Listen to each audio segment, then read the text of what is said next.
ತೆರಿಗೆಯ ಹೊರೆಯೋ ಬಂಪರ್ ಘೋಷಣೆಯೋ ಸಿದ್ದರಾಮಯ್ಯ ದಾಖಲೆ ಬಜೆಟ್ಗೆ ಕ್ಷಣಗಣನೆ 4 ಲಕ್ಷ ಕೋಟಿ ಆಯವ್ಯಯ ನಿರೀಕ್ಷೆ.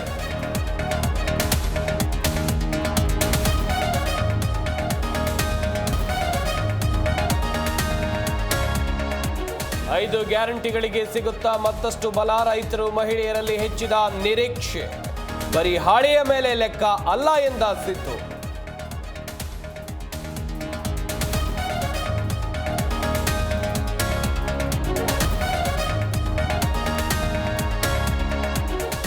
ರಾಹುಕಾಲ ಆರಂಭಕ್ಕೂ ಮುನ್ನ ಬಜೆಟ್ ಮಂಡನೆ. 10-15ಕ್ಕೆ ಬಜೆಟ್ ಮಂಡನೆ ಆರಂಭಿಸಲಿರುವ ಸಿಎಂ. ಸಂಪುಟ ಸಹೋದ್ಯೋಗಿಗಳ ಸಲಹೆ ಮೇರೆಗೆ ನಿರ್ಧಾರ.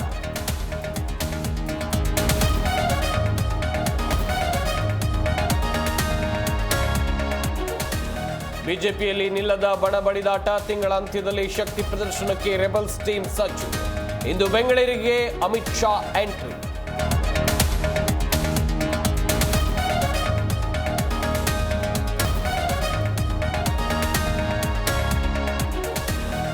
ಡಿಕೆಶಿ ಹೇಳಿಕೆಯಲ್ಲಿ ಸರಿ ತಪ್ಪು ಎರಡೂ ಇದೆ. ನಟ್ಟು ಬೋಲ್ಟು ಮಾತಿಗೆ ರಮ್ಯಾ ಕೌಂಟರ್. ರಶ್ಮಿಕಾರನ್ನ ಟೀಕೆ ಮಾಡಬೇಡಿ ಎಂದು ಮನವಿ.